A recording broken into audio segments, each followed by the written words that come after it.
புகழ்கின்றோம். என்னுடலான்மா ஆவியனைத்தும்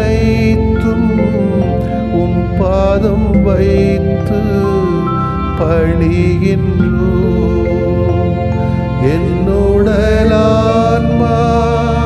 ஆவியனைத்தும் உம் பாதம் வைத்து பணிகின்றோம். இயேசுவே இறைவா, உம்மில் மகிழ்ந்து ஆராதிக்கின்றோம், புகழ்கின்றோம். என்னுடலான்மா ஆவியனைத்தும் உம் பாதம் வைத்து பணிகின்றோம். என்னுடலான்மா ஆவியனைத்தும் உம் பாதம் வைத்து பணிகின்றோம். ஆவியே இறைவா, உம்மில் மகிழ்ந்து ஆராதிக்கின்றோம், புகழ்கின்றோம். என்னுடலான்மா ஆவியனைத்தும் உம் பாதம் வைத்து பணிகின்றோம். என்னுடலான்மா ஆவியனைத்தும் உம் பாதம் வைத்து பணிகின்றோம்.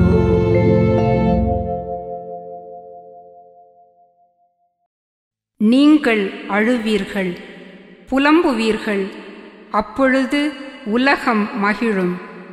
நீங்கள் துயருறுவீர்கள், ஆனால் உங்கள் துயரம் மகிழ்ச்சியாக மாறும்.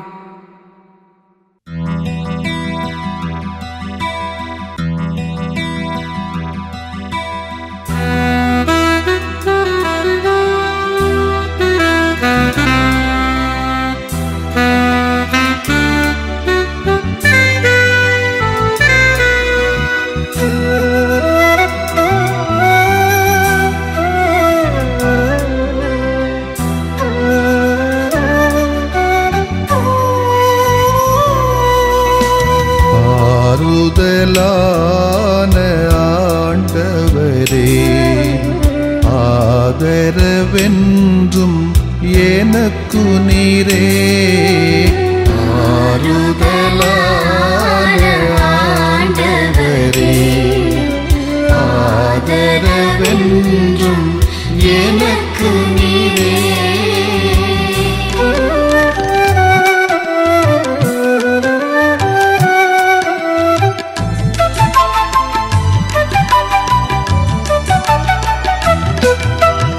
என் கவலை, என் கண்ணீர், என்னை வருத்தும் வேதனைகள். என் கவலை, என் கண்ணீர், என்னை வருத்தும் வேதனைகள். என் பயங்கள், நெருக்கடிகள் எல்லாம் ஏற்றனை தேற்றுமையா. என் பயங்கள், நெருக்கடிகள் எல்லாம் ஏற்றனை தேற்றுமையா.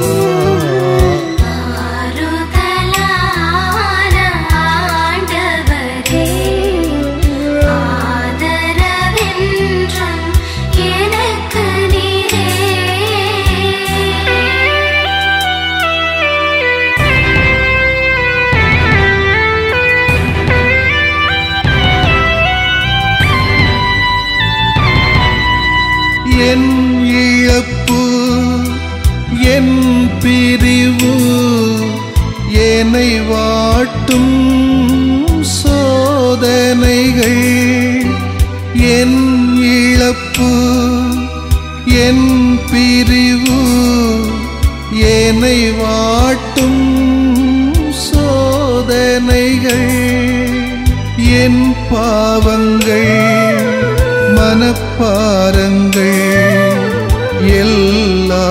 சுமந்தனை தாங்குமையா. என் பாவங்கள் மனப்பாரங்கள் எல்லாம் சுமந்தனை தாங்குமையா.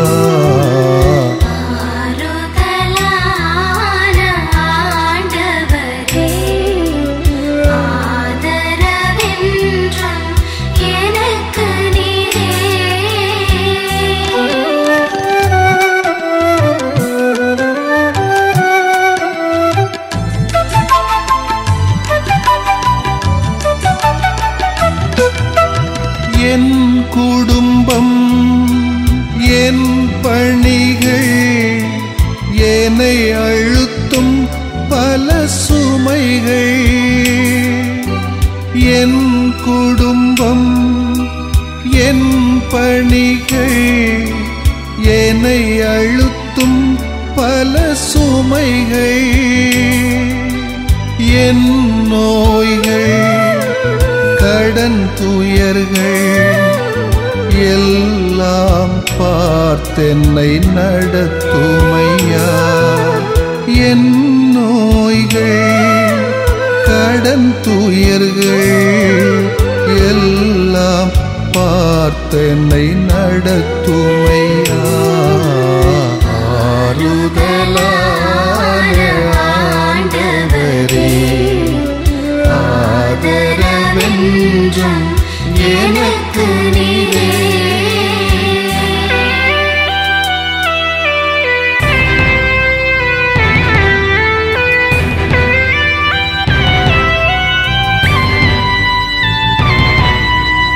என் ஏக்கம் என் நோக்கம் என்னை தாக்கும் பழித்துரைகள். என் ஏக்கம் என் நோக்கம் என்னை தாக்கும் பழித்துரைகள். என் பலங்கள் பலவீனங்கள் எல்லாம் அறிந்தனை ஆளுமையா. என் பலங்கள் பலவீனங்கள் எல்லாம் அறிந்தனை ஆளுமையா.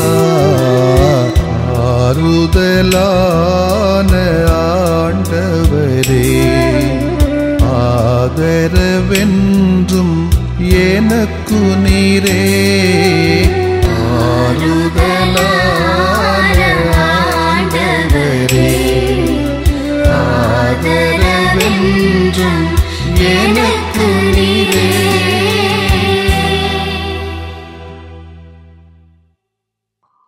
யோவான் எழுதிய நற்செய்தி அலகு 20 இறை சொற்றொடர்கள் 11 முதல் 18 முடிய. அக்காலத்தில் மரியா கல்லறைக்கு வெளியே நின்று அழுது கொண்டிருந்தார். அழுது கொண்டே கல்லறைக்குள் குனிந்து பார்த்தார். அங்கே வெண்ணாடை அணிந்த 2 வானதூதரை அவர் கண்டார். இயேசுவின் உடலை வைத்திருந்த இடத்தில் ஒருவர் தலைமாட்டிலும் மற்றவர் கால் மாட்டிலுமாக அவர்கள் அமர்ந்திருந்தார்கள். அவர்கள் மரியாவிடம், அம்மா, ஏன் அழுகிறீர் என்று கேட்டார்கள். அவர் அவர்களிடம், என் ஆண்டவரை எடுத்துக்கொண்டு போய்விட்டனர், அவர் எங்கே வைத்தனரோ எனக்கு தெரியவில்லை என்றார். அப்படி சொல்லிவிட்டு அவர் திரும்பி பார்த்தபோது இயேசு நிற்பதை கண்டார். ஆனால் அங்கு நிற்பவர் இயேசு என்று அவர் அறிந்து கொள்ளவில்லை. இயேசு அவரிடம், ஏனம்மா அழுகிறாய், யாரை தேடுகிறாய் என்று கேட்டார். மரியா அவரை தோட்டக்காரர் என்று நினைத்து அவரிடம், ஐயா, நீர் அவரை தூக்கி கொண்டு போயிருந்தால் எங்கே வைத்தீர் என சொல்லும், நான் அவரை எடுத்துச் சொல்வேன் என்றார். இயேசு அவரிடம், மரியா என்றார். மரியா திரும்பி பார்த்து ரபூனி என்றார். இந்த எபிரேய சொல்லுக்கு போதகரே என்பது பொருள். இயேசு அவரிடம், என்னை இப்படி பற்றி கொள்ளாதே, நான் என் தந்தையிடம் இன்னும் செல்லவில்லை. நீ என் சகோதரிடம் சென்று அவரிடம், என் தந்தையும் உங்கள் தந்தையும் என் கடவுளும் உங்கள் கடவுளுமானவரிடம் செல்லவிருக்கிறேன் என சொல் என்றார். மகதல மரியா அச்சீடரிடம் சென்று, நான் ஆண்டவரை கண்டேன் என்றார். தம்மிடம் இயேசு கூறியவற்றையும் அவர்களிடம் சொன்னார். ஆண்டவரின் அருள்வாக்கு. இறைவா உமக்கு நன்றி. உயிர்த்த ஆண்டவரில் பிரியமுள்ள சகோதர சகோதரிகளே, கனத்த இதயத்தோடு உங்களோடு இந்த நேரத்திலே 88 ஆண்டுகளாக இந்த உலகத்திலே வாழ்ந்து 13 ஆண்டுகளாக கத்தோலிக்க கிறிஸ்தவ மக்களுக்கு தலைவராக, வழிகாட்டியாக, மீட்பராக, கலங்கரை விளக்காக திகழ்ந்த நம் திருத்தந்தை பிரான்சிஸ் அவருடைய இறப்பு செய்தி நேற்றைய நாளிலே உலகத்தின் இழப்பு செய்தியாக எனக்கு உணரப்பட்டது. அந்த அளவுக்கு தன்னுடைய வாழ்க்கையை தன்னுடைய மதத்திற்காக மட்டுமல்ல, அதையெல்லாம் தாண்டி உலக மக்கள் எல்லோரும் சந்தோஷமாக சமாதானமாக இருக்க வேண்டும் என்று தன்னுடைய ஒவ்வொரு மூச்சையும் பேச்சையும் எழுத்தையும் உணர்வுகளையும் உரையாடலை வைத்து கொண்டவராகத்தான் பார்க்க முடிகிறது. இத்தகைய ஒரு நல்ல மனிதரை இழக்கிற பொழுது நிச்சயமாக நமக்கு வேதனை தரத்தான் செய்யும். இருந்தாலும் கிறிஸ்துவில் உயிர்ப்பிலே நம்பிக்கை கொண்டு நாம் இவரும் உயிர்த்தெழுவார், இவர் வழியாக நம்முடைய நம்பிக்கையும் அவர் நினைத்த சகோதரத்துவம் சமத்துவம் எல்லாம் உயிர் பெறும் என்ற ஒரு நம்பிக்கையிலைத்தான் உங்களோடு பகிர்ந்து கொள்கிறேன்.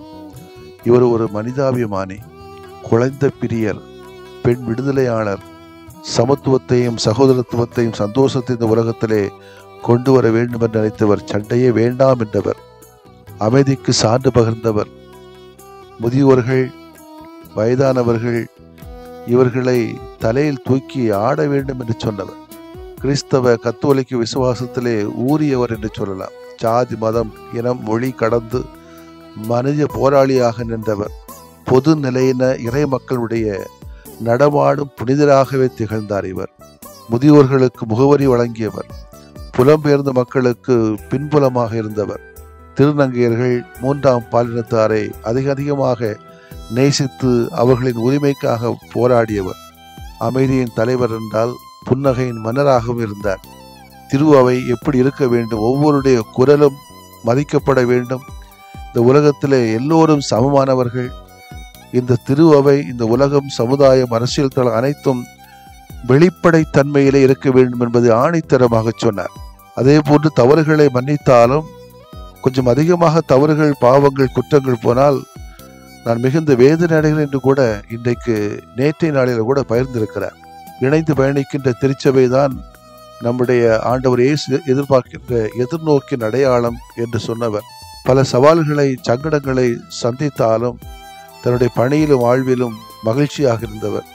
எளியோர்களின் சிகரமாக தாழ்ச்சியின் வள்ளலாக இருந்து இந்த திரு அவை என்பதை இறைமக்களே என்பதை சுட்டிக்காட்டி ஏழைகளின் புனிதராக, இல்லாத மக்களின் இயலாத மக்களின் தூதுவராக, மக்களுக்கெல்லாம் எப்பொழுதுமே நம்பிக்கையை எதிர்நோக்கி வழங்கிக் கொண்டே இருந்த ஒரு தலைவராக இவர் இருந்த சமயத்திலே அவரை இழக்கின்ற பொழுது நிச்சயமாக இது என்னுடைய தனிப்பட்ட இழப்பல்ல, ஒரு மதத்தின் இழப்பல்ல, அல்ல ஒரு மறை மாவட்டத்தின் இழப்பல்ல, இந்த உலகத்தின் இழப்பு என்பதை நாம் புரிந்து கொண்டு இவருடைய வாழ்வுக்காக கடவுளுக்கு நன்றி செலுத்துகிற நாம் இவருடைய நிலை வாழ்வுக்காக நித்திய இளைப்பாற்றுக்காக ஜெபிக்க கடமைப்பட்டுள்ளோம். அதே வேளையில் நல்ல ஒரு திருத்தந்தையும் கடவுள் இறையாவின் மூலமாக நம்ம தர வேண்டும் என்று நாளிலே ஜெபிக்கவும் உங்களை அன்போடு அழைக்கிறேன். இயேசுவின் உயிர்ப்பு அழுகையை போக்கும். இயேசுவின் உயிர்ப்பு மாந்த உணர்வுகளிலே ஒன்றான துயரத்தை அழுகையை போக்குறது என்னும் செய்தியைத்தான் இன்றைய இறைவார்த்தை நமக்கு தருகிறது. இயேசுவின் இறப்பினால் பெரிதும் துயரற்ற மகதலேன் மரியா கல்லறைக்கு வெளியே நின்று அழுது கொண்டிருந்தார். வெண்ணாடை அணிந்து தூதர்கள் அவரிடம், அம்மா ஏன் அழுகிறீர் என கேட்டு அவருக்கு ஆறுதல் அளிக்க முன் வருகிறார்கள். பின்னர் இயேசுவும் அவருக்கு தோன்றி, ஏனம்மா அழுகிறாய் என கேட்கிறார். மரியா தமது துயரத்தை எடுத்துரைக்கின்ற போது இயேசு அவரை நோக்கி மரியா என்று சொல்ல, மரியா திரும்பி பார்த்தவரை இயேசு என கண்டுணர்ந்து போதகரே என்கிறார். இந்த நொடியிலே தான் அவரது துயரம் அழுகை அனைத்தும் களையப்பட்டு பெரும் மகிழ்வு உண்டாகிறது. அவரை இயேசு உயிர்ப்பின் நற்செய்தியாளராக தமது சீடர்களிடம் அனுப்பினார். நமது வாழ்வின் துயரங்கள் அழுகை அனைத்தையும் போக்குகிற ஆற்றல் இயேசுவின் உயிர்ப்புக்கு உண்டு. நீங்கள் அழுவீர்கள், புலம்புவீர்கள், அப்போது உலகம் மகிழும். நீங்கள் துயருவீர்கள், ஆனால் உங்கள் துயர மகிழ்ச்சியாக மாறும் என்று தமது இறப்புக்கு முன்னால் இயேசு வாக்குறுதி அளித்திருந்தார். இந்த வாக்குறுதி அவர் உயிர்ப்பிலே நிறைவேறுகிறது. எனவே சாவு, நோய்கள், தனிமை, மன அழுத்தம், கடந்தொல்லைகள், குடும்ப சமாதானமின்மை போன்றவற்றால் கண்ணீர் விட்டு அழுது புலம்புகிற நாம் அனைவரும் உயிர்ப்பின் நாயகனாம் இயேசுவை தேடி வருவோம். அவர் கண்ணீரை களிநடமாக மாற்றுவார். ஆமேன். மன்றாடுவோமாக. சாவை வென்று உயர்த்த மாட்சி மிகுந்த ஆண்டவரை இயேசுவை போற்றுகிறோம். எங்களது அழுகையும் துயரத்தையும் போக்கி நீர் மட்டுமே அருளுகின்ற மகிழ்ச்சியை ஆறுதலே முது ஆவியானவரால் எங்களுக்கு தாரும். நேற்றைய நாளிலே எங்களுடன் பிரிந்து சென்ற எங்களுடைய திருத்தந்தை பிரான்சிஸ் அவர்களுக்கு நிறைவான ஆறுதலை விண்ணகத்திலே தந்து அவருடைய பரிந்துரை வழியாக நாங்கள் அனைவரும் புனிதமாக வாழவும் புதிய ஒரு திருத்தந்தையை நீர்தாமை தேர்ந்தெடுத்து தந்து அவர் காட்டிய நல்வழியிலே நாங்கள் நடந்து செல்ல எங்களுக்கு தேவையான ஆற்றலை தொடர்ந்து தாரும். ஆண்டவரே, ஆமென்.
அருளடையாளத்தை தாழ்ந்து பணிந்து ஆராதிப்போம்.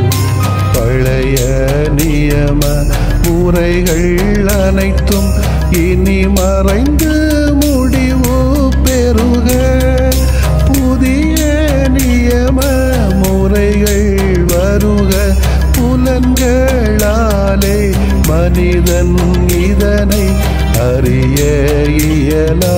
குறைகள் நீக்க நம்பிக்கையின் உதவி பெறுக.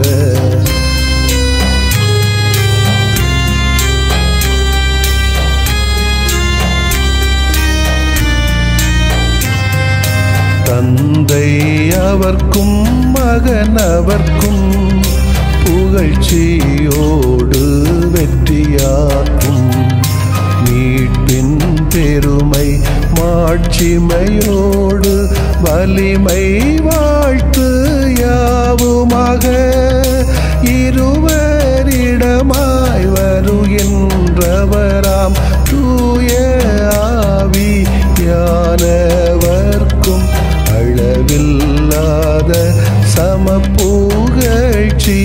என்றுமே உண்டாகுக.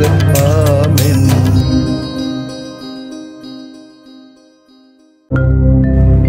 வானின்று அவர்களுக்கு அப்பமளித்தீரே, இனிமையெல்லாம் தன்னகத்தில் கொண்ட அப்பம் இதுவே. மன்றாடுவோமாக. இறைவா, இந்த வியப்புக்குரிய அருளடையாளத்திலே உம்முடைய பாடுகளின் நினைவு எங்களுக்கு விட்டு சென்றீ.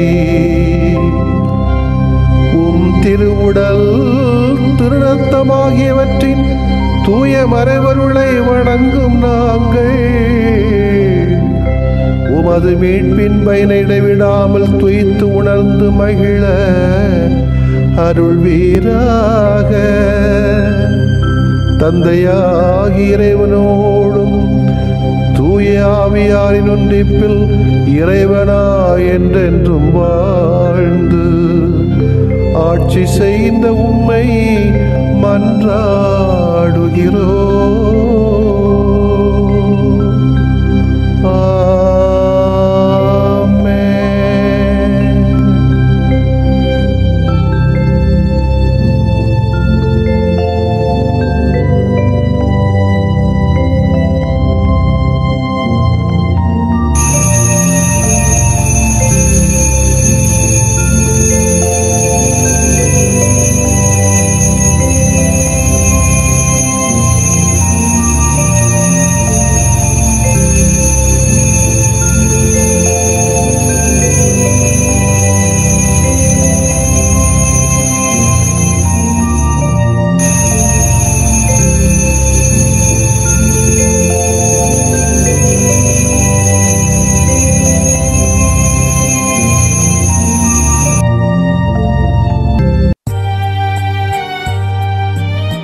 இறைவா,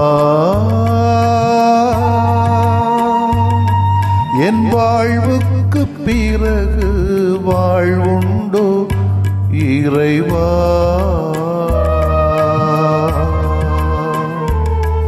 என் வாழ்வு உலகின் முடிவோ?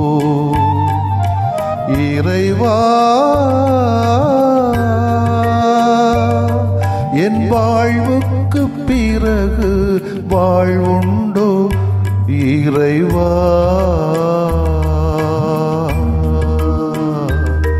என் வாழ்வு உலகின் முடிவோ?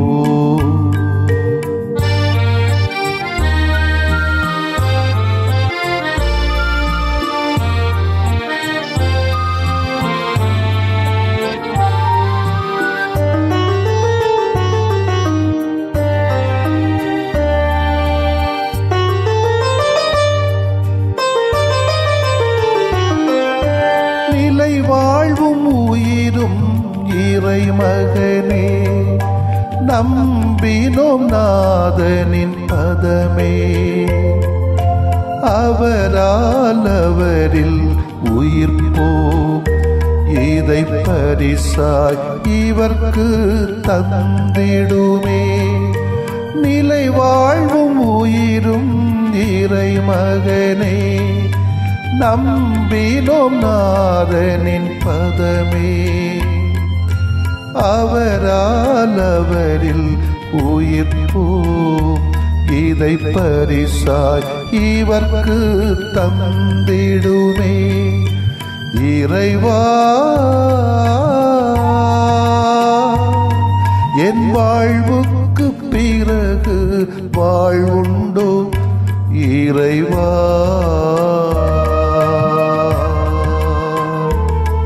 என் வாழ்வு உலகின் உலகின் முடிவோ.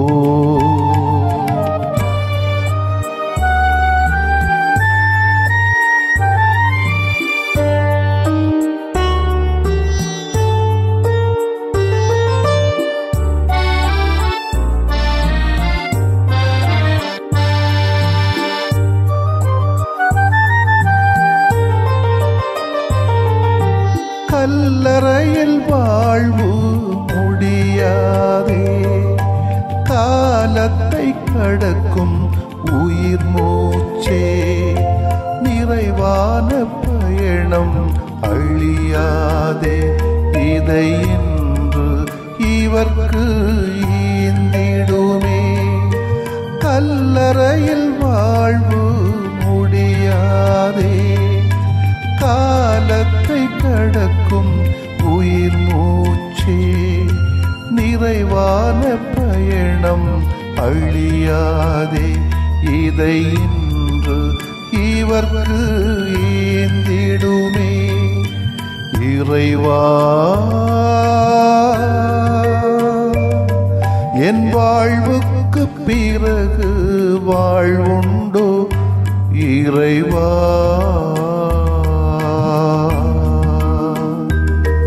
என் வாழ்வு உலகின் முடிவோ. இறைவா என் வாழ்வுக்கு பிறகு வாழ்வுண்டோ, இறைவா